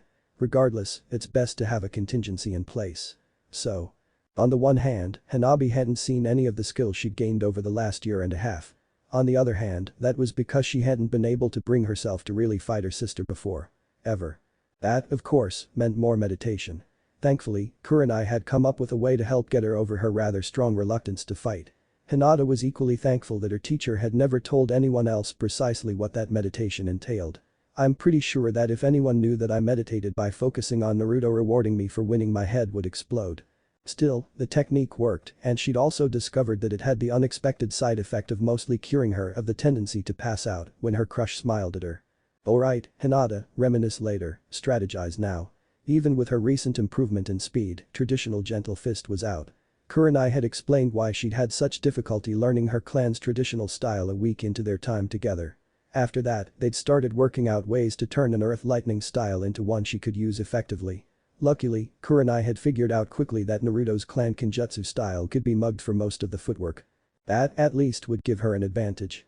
Unfortunately, she'd never tested her style against someone with a Byakugan. In theory it should be effective, but should unfortunately, was unacceptable. But in a Taijutsu battle. The thought cut off abruptly as Hinata had an epiphany. Who says it has to be a strictly physical battle? Nothing in the clan's rules demanded it. It had simply become tradition based on the way the clan taught its young members. Focused as they were on the gentle fist from a young age, sparring and testing of younger members had naturally come to revolve around it. And, she considered with a smile as she recalled another of Kurenai's sayings, predictability is the greatest of tactical sins. A smile stole across Hinata's face. I need to ask Naruto about his modification to the hidden mist technique. The modified version of his clan technique was well chakra intensive was something of an understatement. Like saying the Hokage knew a few techniques or that Suna was a little dry. Thankfully it will be the only technique I have to use if this works out. The current plan was only the smallest kernel of an idea. It would require quite a bit of thought to refine it into a true strategy. Even so, Hinata smiled. One of the things she liked so well about Naruto, one of the things about him she'd chosen to emulate, was his capacity to put his nose to the grindstone and work. They almost certainly won't move until after graduation, but even if they make an early attempt, I will be ready. Theberkenpath. Kurenai couldn't help but marvel at the differences between her early visits to Hiyashi Hyuga's office and her more recent ones. The contrast was astounding. Before she'd started training Hinata and Naruto and Yakumo, though if he doesn't know that already I'm certainly not going to tell him. She'd been made to wait as much as 3/4 of an hour to speak to him after she arrived. Now. Kurenai, it is good to see you. Hyuga-sama. Now she was very nearly treated like a friend and she was, in fact, treated better than many of the clan head's own advisors. And I know he trusts me more than most if not all of his own clan's tutors. Certainly all of the combat ones. That might have had to do with being the only person outside of her group of students to have seen examples of his oldest daughter's full capabilities. That she had not been taught adequately by her previous tutors had become immediately and glaringly obvious. It had also caused the clan head's respect for her, which had been rather higher than she'd expected beforehand, to increase drastically. The Hyuga's unthinking sense of superiority over Genjutsu users, once overcome, actually seemed to turn into an advantage. She had managed to impress Hiyashi in spite of himself. As such, he always seemed to weigh any suggestions she made with extra care, just to make certain the same automatic prejudice didn't cause him to ignore good advice because of who had given it. Would you care for something to drink? He inquired in his customary calm tone. The fact that he made eye contact with her as he asked instead of continuing to labor over the pile of paperwork on his desk while making her wait was just another indication of how highly he'd come to think of her. No, thank you, and if that didn't immediately get Hiyashi's attention nothing would have. It definitively signaled that this was a far more serious visit than he had expected. Certainly nothing so mundane as a progress report which was no doubt what he had been expecting. I see, he said, attention even more fully focused than before, and an extra layer of formality seemed to settle over him. What is it you needed to discuss, Kurenai-san? Kurenai weighed her words and tone carefully. Much as she was trusted, she was not a member of the clan, and Konoha's traditions about interfering in clan matters were very, very well entrenched. The only safe way to bring up the subject is as a teacher fulfilling her responsibility to her student, she finally decided. Word has reached my ears that there are certain factions of the Hyuga clan that are dissatisfied with the performance of my charge, she began, imparting information that might not be known to him while at the same time remaining tactful. One would inquire as to what could be done to end such unhappiness. For a bare moment Hiyashi the clan head became Hiyashi the brassed-off father as she spoke before he buried the flash of rage. Clearly they've managed to be more discreet when they know someone's listening. She definitely owed Anko a week-long dango binge for the tip-off. I assure you, the Hyuga spoke calmly, perfectly covering the emotions he was certainly feeling, that any such comment could only have been made in ignorance. And if that comment didn't clearly tell her how much he thought of her skill as a teacher nothing would have. No doubt when the time arrives, the doubters will come to realize their error. He didn't bother adding verbally and make sure Hinata's ready to make the point emphatically. Frankly, he didn't need to. But if that ominous statement and the following insinuation didn't indicate that someone or perhaps even several someones were about to have a sack full of hammers land on their heads, she'd resign her position, take up tea ceremony, and become a geisha. And not the kind that occasionally assassinated someone either. I'm relieved to hear you say that, Hiyashi-sama. Theberkenpath. Naruto was still lying on the ground where he'd fallen after his spar against Hinata pretending to pout when she arrived. Hey, where's Kurenai and Hinata? The speaker was pale with rather plain, straight brown hair and a pleasantly plain face that only ever became truly beautiful when she smiled. All of that was fine with her. Even though there were a surprising number of absolutely beautiful women who survived becoming kunoichi, there wasn't any sort of beauty requirement for the job. What had kept Yakumo Kurama from joining the academy and becoming a ninja of the leaf was the fact that she'd been born premature. Badly so. She'd never gone into details, but the fact that she had survived her childhood was proof that she lived a charmed life. Unfortunately, she'd been sick often and her childhood illnesses had reflected themselves in her maturing body. She was, in many ways, Naruto's exact opposite. She was not terribly strong or fast, she had small chakra reserves and very little stamina. On the other hand, the kami had gifted her with a quick mind and absolutely excellent chakra control. And she possessed a greater measure of her clan's bloodline limit than anyone had ever seen in living memory. Without that last bit, her parents would likely have prevented her from even attempting to achieve her dream. With it, her potential as a symbol of a clan that had been frequently marginalized by the Hyuga and the Uchiha's near-absolute resistance to Genjutsu was simply too great to ignore. It was only natural, then, that they request that the Hokage apprentice her to the best Genjutsu user in Konoha. Even as a chunin that had been Kurana Yuhi. Like sword users, Konoha had a shortage of people skilled in the use of illusions. One of the reasons Kurenai felt that she'd made Jounin on her first try was the rarity of her twin specialties. At first, Naruto knew Kurenai had been reluctant to take on another student given that she was already teaching 2 others and still doing missions herself. But she'd thought about it and quickly come to the decision to accept the frail Kurama heiress. After all, what better way to train for being a Jounin sensei than to actually train a full team as practice? Kurenai heard that Hinata's folks are being morons. Sensei's off plotting and Hinata went home to plan. The blonde finally answered, still pretending to pout. And you're lying in the dirt, why? His companion and training partner asked as she squatted down beside him, somehow managing to make the act look ladylike. Naruto, of course, had been waiting for her to move within optimal range for his attack. He turned to her, eyes heartburningly sad and filled ever so slightly with tears, and replied mournful, Kurenai and Hinata beat me up. A theatrical snuffle was thrown in for effect, you'll make it all better, right, Yakumo-chan? No, really, why are you here? And lying on the ground. Naruto grumbled for a moment before kipping up, meanie, he complained with just a trace of pout, to which the team's junior illusion specialist rolled her eyes and motioned at him to continue. Oh, fine, Kurenai asked me to help you with your physical conditioning. And for the record they did both beat me at sparring today. Ikumo groaned as she got back to her feet. She'd made a lot of improvement since she'd started working with the unofficial team Kurenai, but she'd always be the weak link on the team physically speaking. Her strength and speed had both improved, but her stamina was still low. She had, however, learned to compensate somewhat for that with training in tree climbing and water walking. As her chakra reserves improved, she was able to use some of her chakra to reinforce her naturally weak body and turn it into at least an approximation of a reasonably fit academy students. For a while. Seeing the improvement, however, only seemed to make Kurenai more focused on her third student's physical abilities. Something about how improving her baseline physical abilities meant that she could reinforce them higher or something. Naruto had only been half paying attention, and it had been several months ago. Mostly, he was concerned with what he'd been told to do today. Run her into the ground were Kurenai's exact words, but I know Yakumo likes to work with chakra more than just improving her stamina, so it's not that bad. Besides, no one ever said we can't have fun at the same time. How about a tree-hopping game of catch the devil? That seemed to perk his teammate right up. Since she'd been too weak to play much as a kid, Yakumo was almost always up for a game disguised however thinly as training. And considering how persistent she can be, I won't even have to fib a little bit when I tell Kurenai that I ran her into the ground. Naruto sighed to himself as Mizuki droned on about the economic systems of something somewhere blah, blah, freaking blah. On the one hand it was probably something a future Hokage would need to know. On the other hand, he could probably serve in torture and interrogation. After half an hour he'd have prisoners begging to give up their secrets just to make him stop talking. The information may have been important and maybe even interesting if presented well.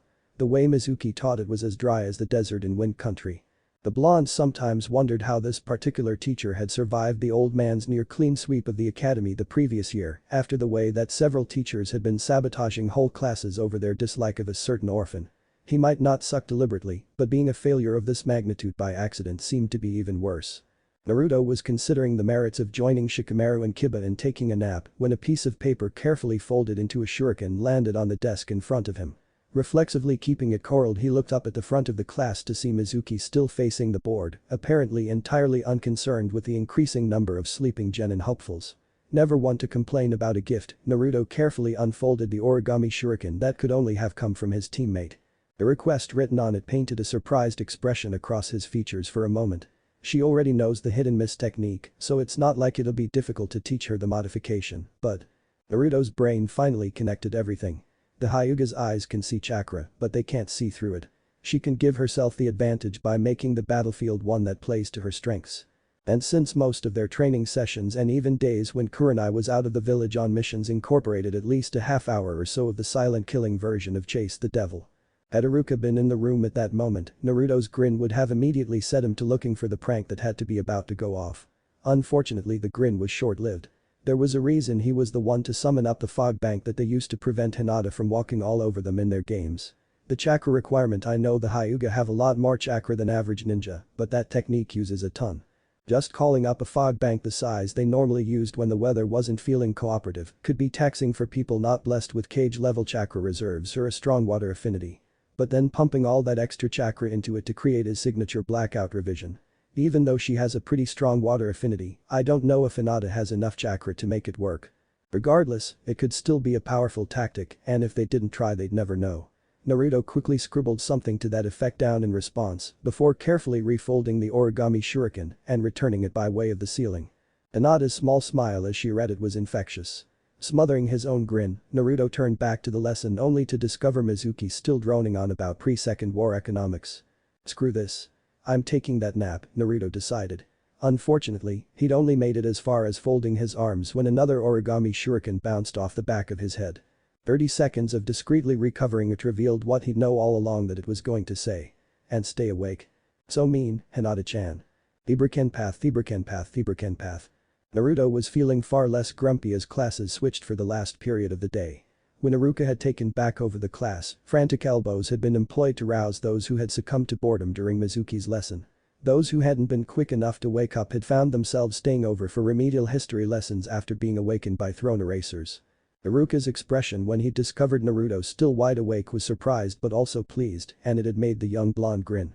Alright, so maybe Hinata wasn't being mean after all, he admitted to himself as he slipped out of the classroom and began to navigate his way towards the academy's practical skills class outside while thinking about practice with Hinata later. Kurenai herself wasn't going to be able to attend training today, of course, she was currently on a mission outside the village. And given how long he'd trained with Yakumo yesterday, she would definitely have to spend today recovering. That thought caused the smile to slip from his face slightly. She'd made up a lot of ground over the last year, and her chakra control meant that she could make good use of her chakra reinforcement technique, but it made him feel sad to know that she'd never be able to train like he and Hinata could. She can't even play chase the devil through the mist as long as we can, and it's not like that takes a huge amount of stamina. Not for the first time the boy wished he could give her some of his physical stamina in exchange for some of her chakra control.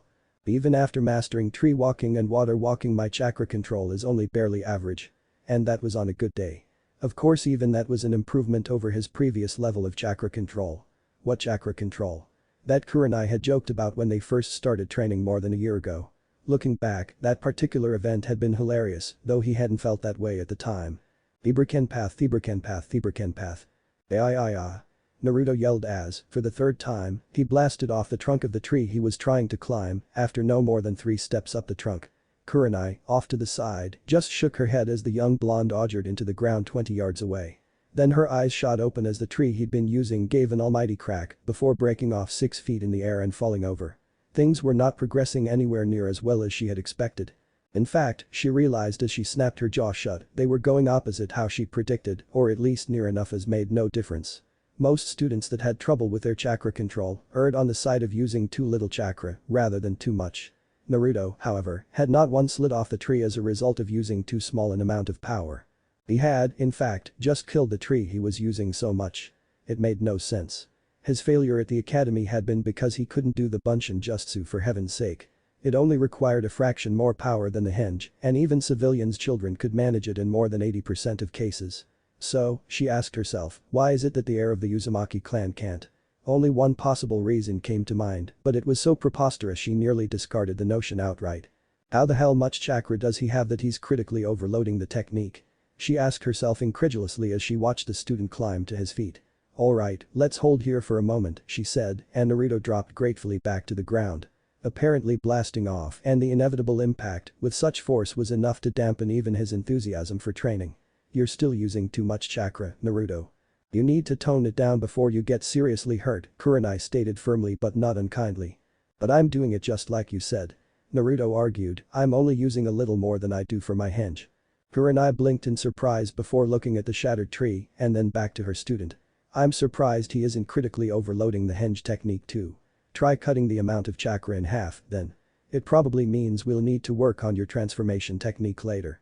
You're almost certainly using too much chakra for it. I'm surprised it hasn't blown up in your face yet. Naruto's jaw dropped, but I'll be using even less chakra than I do for my water clones, he objected, voice confused. Kurenai heard his statement and her mind froze up even as her mouth dropped open.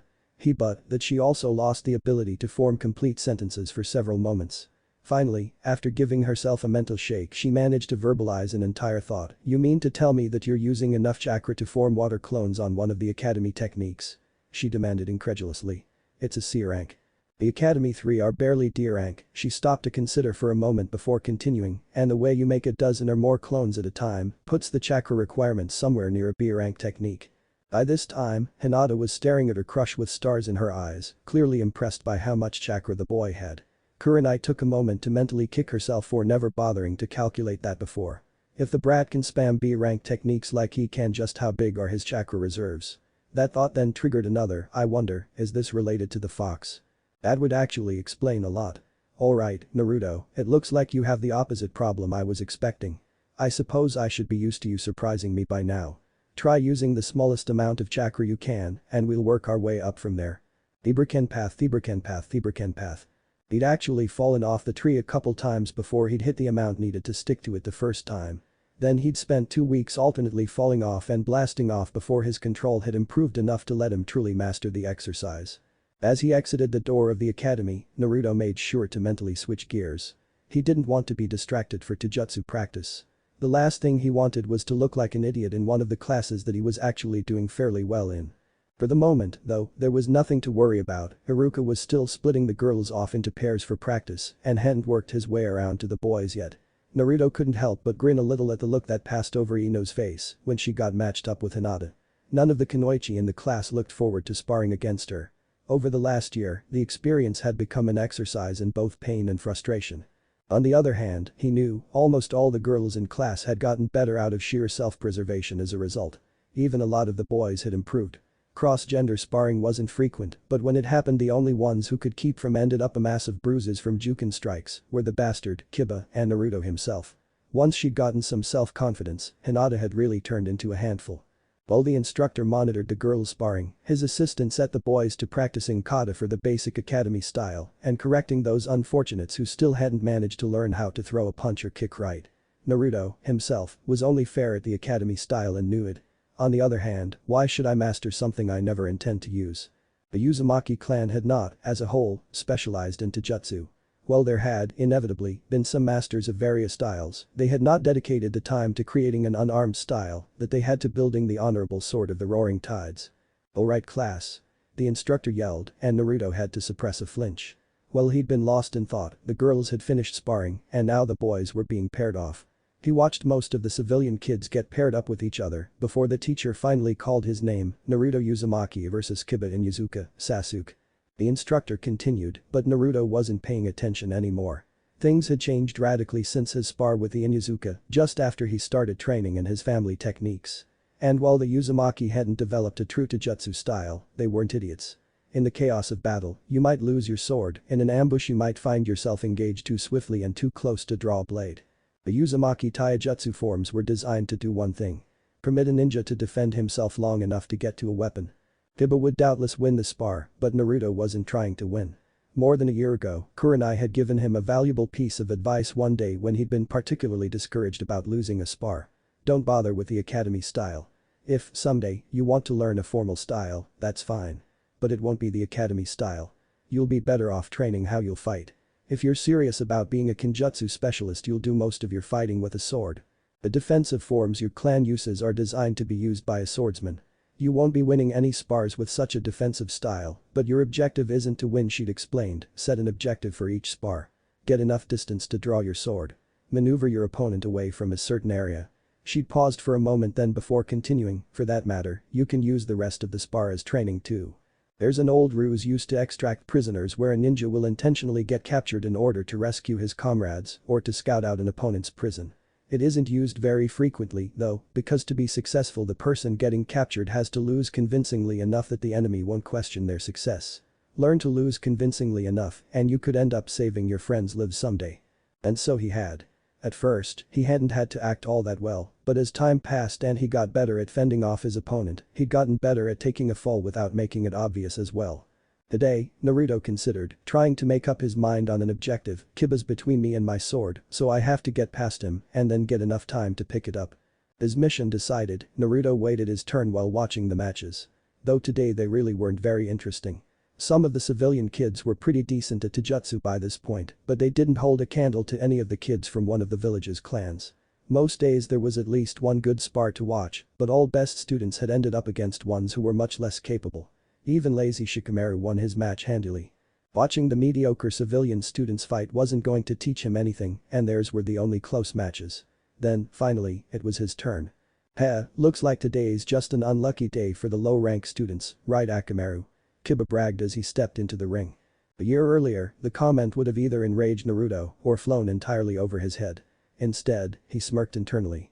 In the last 6 months, Kiba hadn't managed to prevent him even once from meeting whatever objective he set for himself.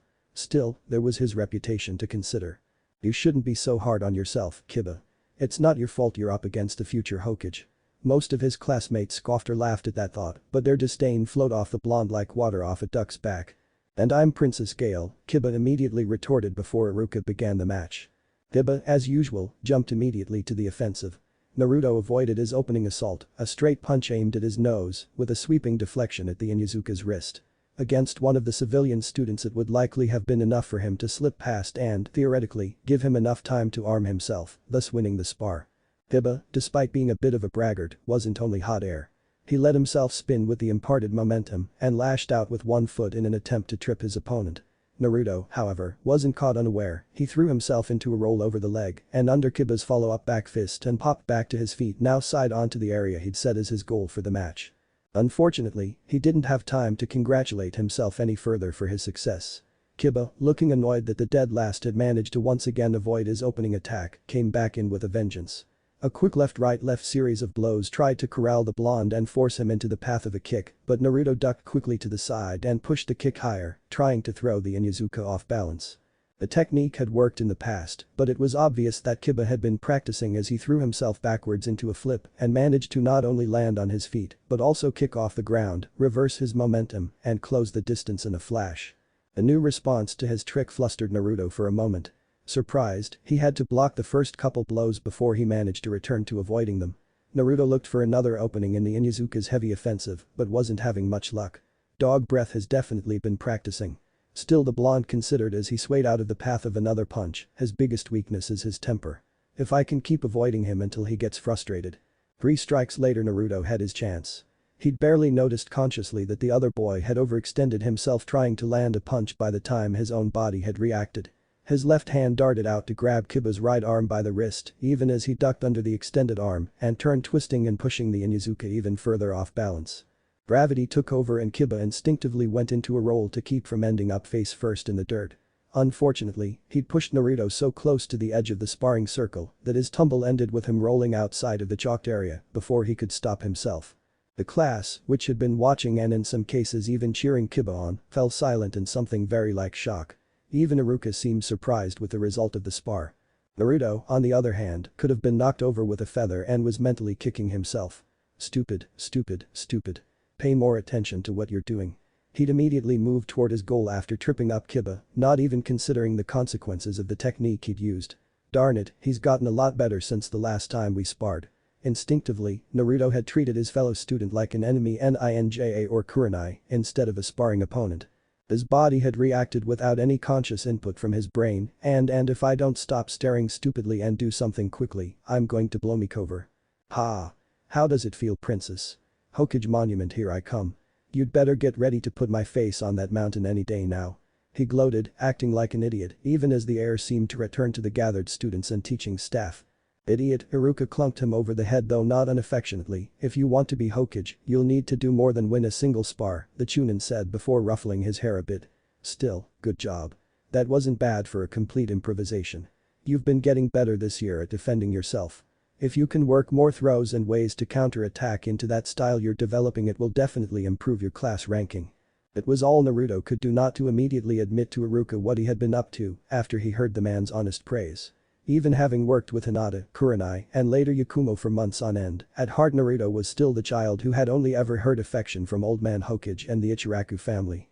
After a few moments, he blinked his tears away and turned a full-faced grin on his favorite teacher. Just you wait, Iruka-sensei, I'll be the best Hokage ever. Iruka quickly hid a grin. Now that I think about it, you were awake at the end of last class too. Are you sure you're not an infiltrator? The Chunin joked as one of the last pairs of students matched up. Even so, Naruto couldn't help but feel proud that Iruka approved of him. Right up until he remembered that he wasn't really supposed to be showing what he could do.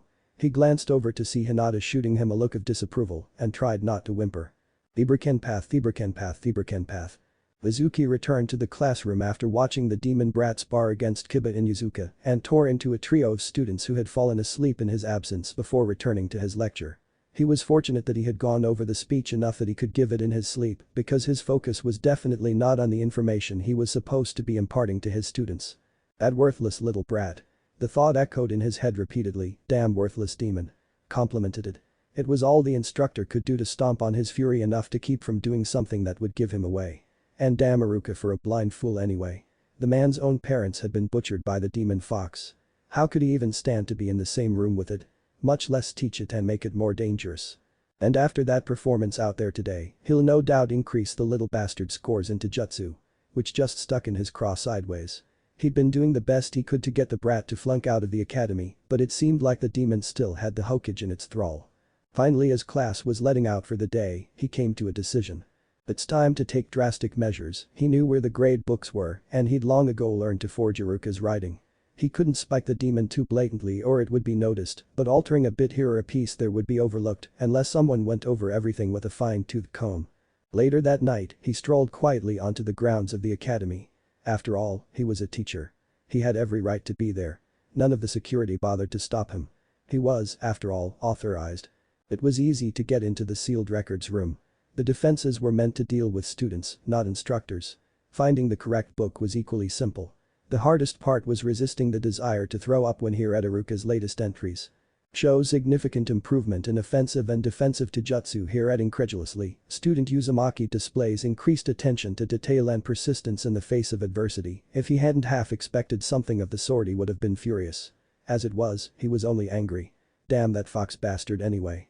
How the hell can the demon keep turning just the right person over to his side? Mizuki took a calming breath and focused rereading the latest entries carefully. He'd have to keep the same sort of tone Iruka had used so as not to give away his alterations, and getting that just right could be tricky. He weighed the changes he wanted to make with what Iruka had given him to work with and then got started. Walking out of the room a half hour later, Mizuki wore a much different expression. He tinkered as much as he could and managed to twist the report around like a coiling snake. Instead of reading like honest praise, it now read more like a polite condemnation. So pleased with himself was he that he failed to note the masked shinobi slip into the records room before the door closed. Thibur-kenpath. Normally Naruto would have been quite happy walking into the training grounds of the informal team Kurenai. Today, on the other hand. Naruto walked into the clearing and immediately set eyes on Hinata. Not the disappointed face, he thought with a wince, I hate the disappointed face. That too had been a recent development. Coming to the realization that not all attention was good attention had shocked him a bit, but Naruto hated to disappoint any of his teammates. The unlikely, strictly unofficial group was the nearest thing to a family he'd ever had. The few times he'd done something stupid enough to make Kurenai truly angry at him had hurt. The only thing worse was what was in front of him at that very moment. You should be more careful, Naruto, Hinata scolded, looking sadly at him and trying not to poke her fingers together in embarrassment at having to be the one to do it. You know the plan. Even with Hokage-sama getting rid of the bad teachers at the academy last year, there are still too many people that want you to fail. And he did know the plan. After all, the civilians on the council wouldn't exert themselves to make his life even more miserable than it had been if he looked like he was going to flunk out of the academy all on his own. I know, Hinata, but it's been months since I sparred with Dog Breath and he's definitely been practicing. He surprised me with how much better he's gotten and I just reacted without thinking, he tried to explain while all but groveling at her feet. I'll be ready for it next time, I promise. It's okay, Naruto, Hinata said as the disappointment left her face, her limited ability to scold anyone having run its course, but now you'll have to at least stay at the level you showed today in practice or it'll look suspicious, she warned the blonde. I know, Naruto grumbled, that basically means I'll have to start beating the civilian kids almost all the time. Which is likely to make the ones whose parents have friends on the council angry enough to try and make things harder for you, the Hyuga heiress pointed out in as close to a berating manner as she could manage. Naruto felt his shoulders slump. At the very best, vandalism around his apartment building was likely to take an upswing. Rather than dwell on that, however, he changed the subject to what the original purpose of the meeting had been. So, you wanted to learn my blackout technique? Hinata definitely noticed the less than graceful change of subject but seemed willing to let their previous conversation die a natural death. "Yes, please," she said with focused determination. She seemed certain that Naruto had discerned why she had asked. "The first question I have is if you even have enough chakra to make a big enough cloud of mist to be useful. The first thing you need to think about is how big an area you need to cover." Naruto spoke thoughtfully, trying to weigh how Hinata's comparatively stronger water affinity and better chakra control would affect the technique. A small frown slipped onto Hinata's features, but by her quick answer the question was one she had already been considering. "The most likely place would be the small private dojo in the main house," she explained as she paced off the approximate length and width of the area. It was larger than most rooms. For that matter, it was about the size of Naruto's entire apartment, but then the Hyuga were a big clan, and they'd been important and thus sought after for a long time. They had quite a bit of money to throw at things like big houses. "Alright, you already know the basic hidden mist technique, so this should be pretty simple. All you have to do is focus as much chakra into the technique as you can, while limiting the formation of mist to only the area you're focused on. The first time try holding a ram seal at the end to help with your concentration," he instructed before cautioning her, "but if you lose your focus all you'll get is a really big fog bank." Hinata nodded and worked through the hand signs for the technique with more care and deliberation than usual, obviously centering herself totally on what she was trying to do. Finally she reached the end, formed the ram seal Naruto had recommended. Immediately a billowing cloud of mist began to form around the Hyuga heiress, and Naruto quickly lost sight of her. Though Naruto wasn't the best at sensing chakra, even he could feel that the mist was laden with it. It reached out to the borders Hinata had marked out before stopping almost exactly where she had marked, and Naruto had already opened his mouth to shout encouragement to her about her success before he noticed the problem. The fog might have stopped expanding out, but it hadn't stopped expanding up. Rather than the 7 or 8 feet that she'd probably need for the spar, the mist was trying to climb high enough to meet the few wisps of clouds present in the afternoon sky. Before he could verbalize a warning about what was happening, the ground-level cloud, supersaturated with chakra, and the upper levels, where the chakra was thinning out rapidly, destabilized. Moments later, a massive swath of the training area was covered in mist as the technique slipped from Hinata's control, and the girl herself slipped to the ground with an audible thump. The sound, at least, gave Naruto something to home in on, and he quickly made his way to his friend's side. Even merely a foot from her, it was hard to make out details in the pea-soup-thick fog, but he doubted that the moisture on her forehead was just condensation. "I messed up, didn't I?" she asked tiredly. If he had to guess, he suspected she'd used most of the chakra she had left after a day of classes in her attempt. "Better than my first try," he shot back with an irrepressible grin. "You hit the markers on the ground almost exactly. I just forgot to remind you to put a lid on the box," he continued as his smile turned a bit repentant and a hand climbed to scratch at the back of his head. "I forgot about it too," Hinata admitted with a wry smile of her own peeking through her exhaustion. "Aw, you'll get it next time, believe it," Naruto said loudly before continuing in a quieter voice, "though I think next time had better be tomorrow. Maybe the day after." He stopped for a moment to inspect Hinata as best he could, given the conditions. "You tried to keep it from collapsing at the end by pushing more chakra into it, didn't you?" When she nodded he continued, "Definitely day after, then. You're right on the edge of chakra exhaustion, so we'd better give you a day to recover." Hinata managed to assemble a rebellious look despite her fatigue. "I only have so many days before the elders go ahead with their plan, Naruto," she reminded him. "Then spend tomorrow after classes planning or something," the blonde ordered the rapidly wilting girl in front of him, "just hey. Don't go to sleep on me." His concern turning to exasperation mid-word as his teammate's eyes drifted shut. "Great, now I have to carry her home," he grumbled, "it's a good thing you're so light, Hinata-chan." Even unconscious the girl's face blushed bright red. Theberkenpath. Shimura Danzo read the latest report on Naruto Uzumaki and scoffed. Pitiful, simply pitiful. A month before, when one of his rude Anbu had reported that the container was being trained by one of the newly promoted jounin, he'd felt a moment's respect for his old rival, as well as a noticeable amount of distress, given the plans any such training could disrupt. He detailed another of his deactivated division to observe the training and report, only for his anxiety to redouble when his operative had to cancel the mission due to the presence of Hiashi Hyuga's oldest daughter. Although it was infuriating, he had to commend his agent. Standing orders called for all root members to avoid the Hyuga due to the risk of discovery the clan's Byakugan created. And so he'd had to wait for a month, contemplating scenarios and forming contingencies, until one of his undercover members was posted to a shift at the academy. That event had led inexorably to his current disgust. "Almost no improvement," he noted, looking at the specifics of the report. "A slight increase in his ability with defensive taijutsu and an equally small increase in his classroom scores." As if a weapon had any need to know history or the philosophical garbage crammed down the students' throats. On the one hand, it was good news.